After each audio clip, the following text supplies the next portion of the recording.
اپنے پروگرام کے دوسرے حصے کی طرف چلتے ہیں۔ ہمارے آج کے پروگرام کا دوسرا حصہ ہے خوشیاں منانے کا نبوی طریقہ۔ اس موضوع پر ہمیں خطاب کرنے کے لیے ہمارے درمیان تشریف فرما ہے مفتی عبدالحفیظ صاحب قاسمی۔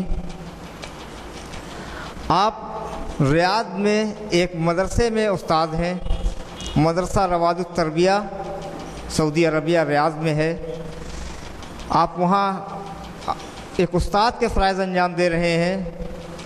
ہماری خوش نصیبی ہے کہ آپ الہ آباد تشریف لائے ہوئے ہیں اور ہماری درخواست پر آپ نے خطاب قبول فرمایا۔ میں دعوت دے رہا ہوں مفتی عبدالحفیظ صاحب کو کہ تشریف لائیں اور ہمیں خطاب فرمائیں۔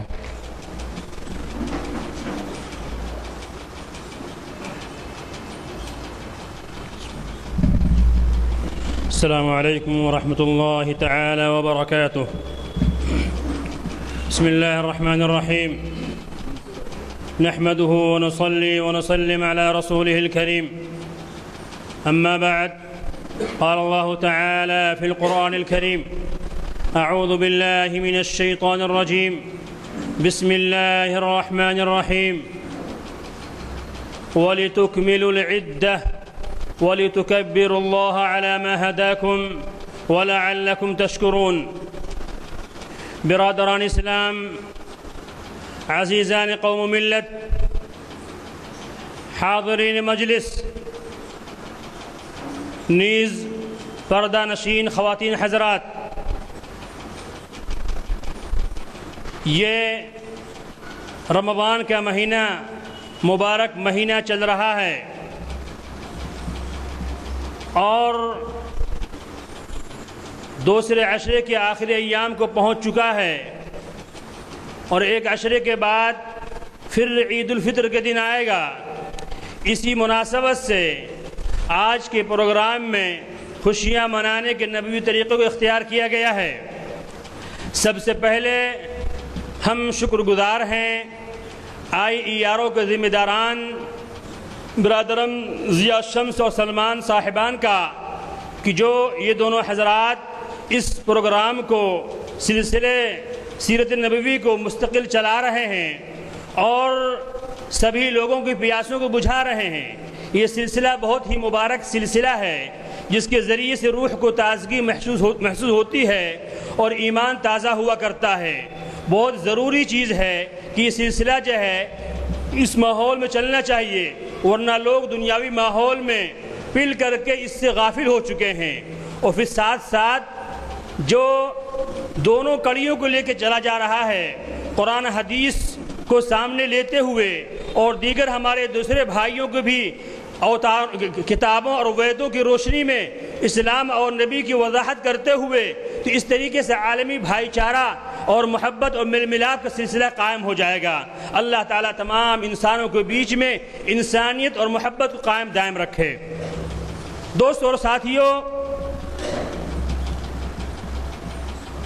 اللہ تعالیٰ کا فرمان ہے وَلِتُكْمِلُوا الْعِدَّةَ، تاکہ تم رمضان کی عدت یعنی 30 دن یا 29 دن کے روزے کو مکمل کرو۔ وَلِتُكَبِّرُوا اللَّهَ عَلَى مَا هَدَاكُمْ، اور تاکہ تم اللہ تبارک و تعالیٰ کی تکبیر بیان کرو اس بنا پر کہ اس نے تم کو ہدایت بخشی، توفیق بخشی کہ تم نے ماہ رمضان کا روزہ رکھا، ماہ رمضان کی تراویح پڑھی، ایک ماہ تم نے عبادت کی تاکہ تم اس پر تکبیر بیان کرو وَلَعَلَّكُمْ تَشْكُرُونَ، اور تاکہ اللہ تعالیٰ کے تم شکر گزار بندے ہو جاؤ نماز عید ادا کر کے۔ دوستوں اور ساتھیوں، آپ لوگ قابل مبارکباد ہیں، تہنیت کے لائق ہیں۔ ہم مبارکبادی آپ کو پیش کرتے ہیں کہ اللہ تبارک و تعالیٰ نے آپ کو ماہ رمضان کے لیے چنا اور منتخب کیا، ورنہ کتنے ایسے حضرات ہیں کہ جو رمضان کے آنے سے پیشتر ہی فوت ہو چکے۔ آپ لوگ قابل مبارکباد ہیں کہ اللہ تبارک و تعالیٰ نے آپ کو ماہ صیام کی توفیق بخشی، ورنہ کتنے ایسے لوگ ہیں کہ ماہ رمضان کے پاتے ہوئے بھی روزے کی توفیق ان کو نصیب نہیں ہو رہی ہے۔ ہماری نظر ہماری نگاہیں جب ہوٹلوں اور ٹی اسٹالوں میں پڑتی ہیں تو وہاں پر ہمارے برادر اسلام ہی کھاتے پیتے نظر آتے ہیں۔ اللہ ان کو ہدایت دے۔ اللہ تعالیٰ نے آپ کو چنا ہے، یہ اللہ کی توفیق اور عنایت ہے۔ ای سعادت بزور بازوئے نیست تا نہ بخشد خدائے بخشندہ، یہ سعادت جو آپ کو ملی ہے صرف اور صرف اللہ تبارک و تعالیٰ کی عطا کرنے کی بنا پر ملی ہے، ورنہ کسی کے بازو کی طاقت کی بنا پر نہیں ہے۔ اللہ تعالیٰ کا شکر ادا کریں۔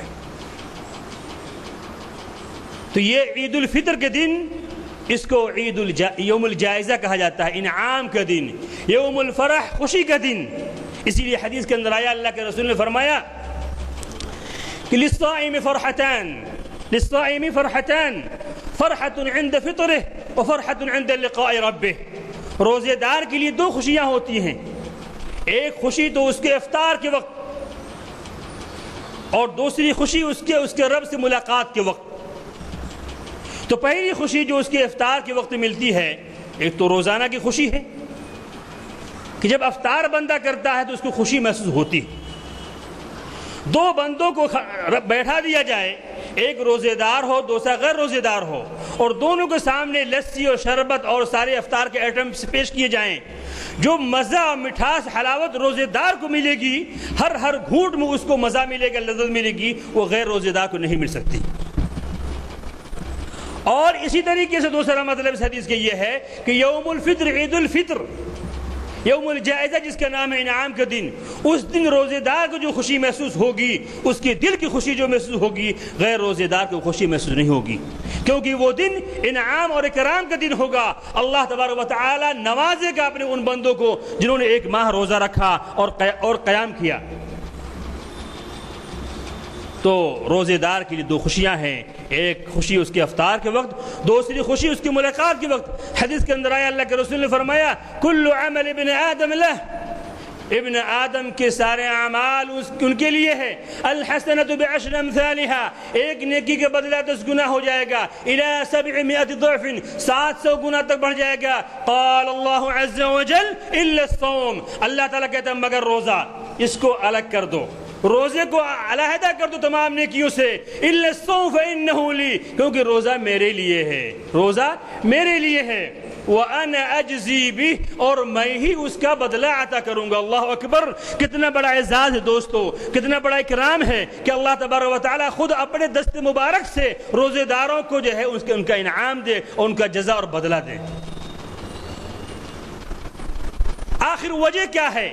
اللہ تبارک و تعالی نے روزے کو جو علیحدہ کر دیا، تمام اعمال سے، تمام نیکیوں سے جس کو علیحدہ کر دیا، جس کا بدلہ میں ادا کروں گا، اس کی آخر وجہ کیا ہے؟ جب میں پوچھتا ہوں، غور کرتا ہوں کہ بارگاہ الہ کہ آخر اس کا ماجرا کیا ہے، تو اللہ تعالیٰ کہتا ہے یدع طعامہ وشرابہ لأجلی، اس کے اندر اخلاص بھرپور ہے، اس روزے کے اندر اخلاص بھرپور ہے کہ یہ بندہ اپنے کھانے کو، اپنے پینے کو، اپنی شہوت کو صرف اور صرف میرے لیے چھوڑتا ہے، دکھانے کے لیے نہیں۔ آپ تھوڑی دیر کے لیے اپنے عقل کو، اپنے ذہن کو لے کر جائیں، جتنی بھی نیکیاں ہوتی ہیں، نماز ہے، زکوٰۃ ہے، حج ہے، خیرات ہے، صدقات ہے، جب بندہ ان نیکیوں کو کرتا ہے تو اس وقت نفس اس طرف مائل ہوتا ہے کہ شاید کاش مجھے کوئی دیکھ لے تاکہ میرا شمار ان لوگوں میں ہو جائے کہ بھئی فلاں بندہ بھی نمازی ہے، وہ جان لگی بھی نمازی ہے، یہ بھی زکوٰۃ دینے والا ہے، یہ بھی خیرات کرنے والا ہے، یہ حج کو جانے والا ہے، بھئی میرا تو 3را حج ہو گیا، میرا 5واں حج ہو گیا۔ لیکن روزے دار اس طریقے سے نہیں ہوتا، بلکہ وہ اللہ تعالیٰ کو حاضر ناظر سمجھتے ہوئے ہر چیز سے رکتا ہے اور بچتا ہے کہ میرا اللہ مجھے دیکھ رہا ہے۔ یہی اخلاص کی وجہ ہے، یہی ایمان اور اخلاص کی وجہ ہے کہ وہ 15 گھنٹے کا روزہ جو رکھ رہا ہے، بھوک کی شدت سے پیٹ چپکے ہوئے ہیں، پیاس کی شدت سے زبان سوکھ چکی ہے، اپنے گھر میں جاتا ہے، کچن میں سارے کھانے موجود ہیں لیکن کھانے کو ہاتھ نہیں لگاتا، فریج کے اندر پینے کی چیزیں ٹھنڈی ٹھنڈی مشروبات موجود ہیں، ان پر ہاتھ نہیں لگاتا، کیوں؟ اس کا رب دیکھ رہا ہے، اس کا اللہ جانتا ہے کہ اس بندے کا روزہ ہے۔ اس سے اخلاص کا پتہ چلتا ہے۔